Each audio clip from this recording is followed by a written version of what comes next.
बिस्मिल्लाहिर्रहमानिर्रहीम अस्सलामु अलैकुम वरहमतुल्लाहि वबरकातुह તલબુલિમ.com એ આકા મોલા તવલ્લાહુ ઉમરો શરીફ અલા યૌમિદ્દીનના 75મી મિલાદ મુબારકની મુનાસબતથી સિમ્પલ મદેહ રાઇટિંગ પ્રોગ્રામ લોન્ચ કીધો છે. ये प्रोग्राम कई तरह इस्तेमाल करवू एनो ट्यूटोरियल अपने सगला आ वीडियो में देखसू. तो पहले अपने ब्राउज़र खोलीने www.talabulim.com पर जासू. ITSC साइन इन करा पछी आपना सामने आ पेज खुलसे. यहाँ आप देखी सको छो ऊपर लिखो हुआ है सिम्पल मदेह राइटिंग प्रोग्राम इज लाइव અને બે ઓપ્શન આપવામાં આવ્યા છે, સ્ટાર્ટ કમ્પોઝિંગ અને વ્યૂ મીનિંગ અભ્યાત. તો આપણે यहाँ पर સ્ટાર્ટ કમ્પોઝિંગ પર ક્લિક કરશું. આ ક્લિક કરવાના ઉપર મદેહ રાઇટિંગ પ્રોગ્રામનો હોમ પેજ अपना सामने આવી જાય છે. सामने यहाँ एक वीडियो आपो हुआ है कि जे वीडियो आ ट्यूटोरियल हमने आप देखी रहा छो ये है. एना नीचे 5 steps to use this program a must see before using this module. यहाँ एक इमेज खुलશે કે જેમાં જે 5 સિમ્પલ સ્ટેપ્સ છે જેનાથી આપણે આપણો કસીદા લીખશું ये यहाँ एक्सप्लेन કરવામાં આવ્યું છે. આપ यहाँ એને પઢી શકશો. હવે આપણે સ્ટાર્ટ કમ્પોઝિંગ ક્લિક કરીને शुरू કરીએ. તો હવે આપણે આ પેજ પર આયા. यहाँ आप ऊपर પઢી શકીએ છે this will be the લહેન for your કસીદા. આપણે જે કસીદો લીખશું એની લહેન પહેલે અહીંયા બતાવી દે છે. ये લહેન કઈ છે? લાખો જાસી ફિદા થઈ જાઉં, લાખો શુક્રના સજદા બજાઉં. હવે એના નીચે આ ડ્રોપ ડાઉન છે, ये સ્ટેપ 1 છે. ये શું છે કે સિલેક્ટ કાફિયા. કાફિયા यानी શું કે આપણે જાણીએ છીએ કે હર બેતનો આખરી હિસ્સો કે જે સગલી બેતમાં રાઇમિંગ હશે, જેમ यहाँ લાખો જાસી ફિદા થઈ જાઉં, બજાઉં, એમ લૂંટાઉં, એમ સગલું આવતું રહેશે. એ ફોલો થાય છે, એને કાફિયો કહેવાય. તો કસીદા લીખવા પહેલે अपने ખબર હોવી જોઈએ કે આપણો કાફિયો શું છે. તો यहाँ ક્લિક કરશું તો अपना सामने 3 કાફિયા આવે છે, हमारी, ला અને સલામત. आपने જે ફાવે ये आप यहाँ सिलेक्ट કરી શકો છો. हमने अपने हमारी सिलेक्ट करिए. आ सिलेक्ट कीधું तो अपना सामने मतला आया, योर मतला. मतला यानी શું કે કસીદાની પહેલી બેત. તો अपना કસીદાની પહેલી બેત પ્રી કમ્પોઝ છે. ये શું છે કે શેખ મુફદ્દલની શાચે નિયારી જા ફિદા શહેના ઉપર हमारी. આ નિયારી हमारी ये કાફિયા ફોલો થશે. આપણે હમણાં हमारी સિલેક્ટ કરીએ અને પ્રોસીડ કરીએ. હવે આ પેજ જે ખુલો ये अपનું વર્ક સ્પેસ છે. મેં પહેલા એના એલિમેન્ટ્સ ગિનાવી દઉં છું. यहाँ ऊपर यहाँ ઇન્ફોર્મેશન આપવામાં આવી છે કે આપણે કયા કાફિયા ચૂઝ કીધા છે. આપનો मतला यहाँ पर આપણે શો થઈ રહ્યા છે. આ નીચે હવે આપનો આ વર્ક સ્પેસ છે. સિલેક્ટ યોર કાફિયા, click on any slot and fill it with a word. એના નીચે આપ દેખી શકો છો કે 5 બોક્સિસ છે. એના નીચે બીજા 5 બોક્સિસ છે અને यहाँ નીચે બીજા અલ્ફાઝના બોક્સિસ છે અને यहाँ નીચે હેલ્પના વાસ્તે यहाँ ક્લિક હિયર લીખું हुआ છે જેનાથી આપ ટ્યુટોરિયલ દેખી શકશો. તો હવે यहाँ કરવાનું શું છે? આ જે આપના સામને બોક્સિસ આપવામાં આવ્યા છે 5 બોક્સિસ અને એના નીચે 5 બોક્સિસ, ये अपनी बेत बनશે. आप ऊपर देखी सको છો કે ऊपर 5 વર્ડ છે, શેખ મુફદ્દલની શાચે નિયારી, અને એના નીચે જા ફિદા શહેના ઉપર हमारी 5 વર્ડ્સ છે. તો ये વર્ડ્સના यहाँ નીચે સ્લોટ્સ છે. ये સ્લોટ્સમાં આપણે ક્લિક કરીને વર્ડ્સ अपना પસંદના ચૂઝ કરશું, માના સમજીને ચૂઝ કરશું તો એક કમ્પ્લીટ બેત આપણી તૈયાર થઈ જશે. ચલો આપણે કરીને સમજવાની કોશિશ કરીએ. તો यहाँ लिखું हुआ છે click on any slot and fill it with a word. તો પહેલા આપણે यहाँ ક્લિક કીધું તો यहाँ લખે છે www.talabulim.com says please select કાફિયા first.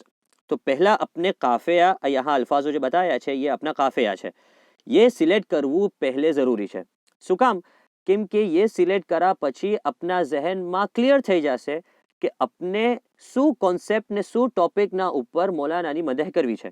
તો ચલો अपने સિલેક્ટ કરીએ જમારી. તો यहाँ आप देखी શકો છો કે ફિલ થઈ ગયું જમારી. હવે કોઈ બી સ્લોટને આપણે ક્લિક કરવાનું છે અને એમાં અલ્ફાઝ ભરવાના છે. જે સ્લોટ ક્લિક કરશું એના ઉપર આમ એસએલસી થશે અને એના રિલેટેડ સગલા અલ્ફાઝો બતાવવામાં આવશે. આપ દેખી શકો છો. હવે રેકમેન્ડેડ એમ છે કે પહેલે બીજા મિસરા છે એને કમ્પ્લીટ કરી લઈએ તાકે શું થાય કે ઘણું ઈઝી થાય લીખવું. તો ચલો यहाँ शुरू કરીએ જમાડી. હવે આ અલ્ફાઝ આપણે देखिए. જમાડીના પહેલેના અલ્ફાઝમાં બી આ સગલા અલ્ફાઝો यहाँ બેઠી શકશે. मैं નીચે જાઉં છું. આ સગલા અલ્ફાઝો જે મૂકવામાં આવ્યા છે ये अल्फाबेटिकल ऑर्डर से મૂકવામાં આવ્યા છે.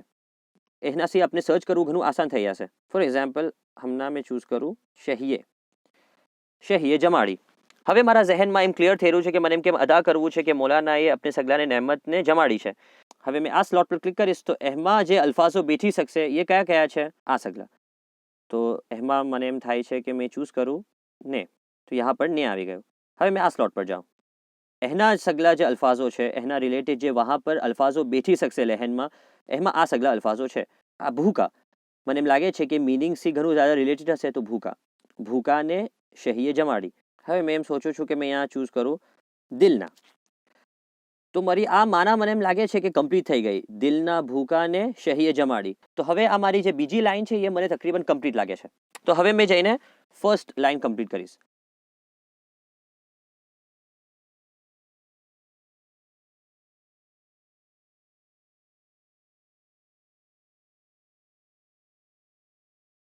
तो आप देख ही सको છો કે कितनी आसानी से मैं यहाँ सगला स्लॉट्सમાં એક એક અલ્ફાઝ મૂકીને બેત કમ્પ્લીટ કીધી છે.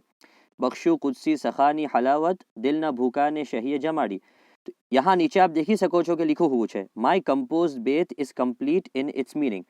આપણે વારંવાર તિલાવત કરીને સમજશું કે શું આ બેત કઈ માના અદા કરે છે. અગર જો એ કરે છે તો આપણે એના ઉપર ક્લિક કરશું અને એના ઉપર આપણે સબમિટ બેત કરશું. તો यहाँ अपनी કોમ્બિનેશન 1 માં આપની यहाँ આ બેત સબમિટ થઈ ગઈ છે. यहाँ હમણાં ફિલહાલ બતાવે છે કે પેન્ડિંગ. પેન્ડિંગ યાને શું કે એ હેડ ઓફિસના નજદીક છે અને એ ચેકમાં છે. જેવારે ચેક થઈ જશે તો ટીક આવશે અને જેવારે અગર જો એ હજી ઇસ્લાહ કરવાની અને સુધારવાની જરૂરત હશે તો એ વહાં પર એનો નિશાન આવી જશે. હવે આપ દેખી શકશો કે લખેલું છે કે કોમ્બિનેશન 1, કોમ્બિનેશન 2, કોમ્બિનેશન 3, 4 એન્ડ 5. એ શું છે કે હવે આપણે દેખીએ કોમ્બિનેશન 2 સ્લોટ્સમાં હવે यहाँ ફરક છે. આના પહેલે આપણે જે બનાવ્યું એમાં 5 અને 5 એમ સ્લોટ્સ હતા. હવે यहाँ ऊपर फकत 5 स्लॉट છે. હવે यहाँ ऊपर 5 સ્લોટ્સ છે અને નીચે 3 સ્લોટ્સ છે. હવે પાછા માય અભ્યાતમાં જઈએ. મને કોઈ બીજા કોમ્બિનેશન પર લીખવું છે કોમ્બિનેશન 3 પર. તો વહાં જાશું તો ઉપર 3 સ્લોટ છે, નીચે 3 સ્લોટ છે. પાછા આપણે માય અભ્યાતમાં જઈએ અને 5th કોમ્બિનેશન પર જઈએ તો ઉપર 3 સ્લોટ છે અને નીચે 5 સ્લોટ છે. તો આ મિસલથી સ્લોટ્સ ચેન્જ થાય છે અને એના અલ્ફાઝો એ હિસાબથી આપણે પિક કરવાના રહેશે. આ મોડ્યુલની ખૂબી એમ છે કે સગલા સ્લોટ્સના અંદર અલ્ફાઝો એવા મૂકવામાં આવ્યા છે કે આપ જે વખત કોઈ બી અલ્ફાઝ ઇસ્તેમાલ કરીને यहाँ બનાવશો તો એની લહેન બરાબર સે આવશે. લહેનમાં કોઈ ફરક નહીં પડે. તો આપને લહેનની ફિકર કરવાની નહીં રહે. આપને ફક્ત એમ જોવાનું રહેશે કે શું એ માના બરાબર અદા કરે છે કે નહીં. હવે આર્કાઇવ્સના પેજમાં જઈએ. આર્કાઇવ્સના પેજમાં આપ દેખી શકશો કે हमारी लाला सलामत 3 ટાઈપ આપવામાં આવ્યું છે. वहाँ पर हमना लग मुमिनीनમાંથી જે સગલી અબિયાત અપ્રૂવ થઈ છે ये आप यहाँ पर દેખી શકશો આવીને. ये देखीને ફાયદો શું થશે કે આપને આઈડિયા આવશે કે કઈ તરહ હજી કયા કયા શાકેલતથી અબિયાત બની શકે છે. તો આ શાકેલતથી આપણે સગલા અબિયાતો બનાવી શકશું. હવે અગર જો यहाँ એમ બતાવે છે આપની બેતમાં કોઈ કરેક્શન થઈ શકે છે તો આપ यहाँ રીકમ્પોઝ ક્લિક કરશો તો પાછી આપને એ સ્લોટ્સને રીકમ્પોઝ કરવાનું રહેશે. હવે અગર જો મને આ કાફિયા નથી ફાવી રહ્યા, મને આ કાફિયામાંથી સમજ નથી પડી ને I want to change my કાફિયા, તો મેં यहाँ पर ચેન્જ કાફિયા સિલેક્ટ કરીશ. પણ તે વખત મને આ મેસેજ આવશે યોર કરંટ કમ્પોઝ અબિયાત will be deleted. Are you sure you want to change your કાફિયા. કાફિયા આપ ચેન્જ કરશો आप ये જે બી અબિયાતો બનાવી હશે કોમ્બિનેશન 1, 2, 3, 4 અને 5માં ये સગલી અબિયાત ડિલીટ થઈ જશે અને નવેસરથી ફ્રેશ આપ હવે સ્ટાર્ટ કરશો, નયા કાફિયા ઇસ્તેમાલ કરશો અને નવી અબિયાત લીખશો. તો એમ યાદ રહે કે अपन સગલા ફક્ત એક જ કાફિયાના ઉપર 5 બેત લીખવાની રહેશે. ये 5 બેત લીખીને મૌલાનાની હઝરત ઇમામિયા નુરાનિયામાં આપણે સગલા અરજ કરશું.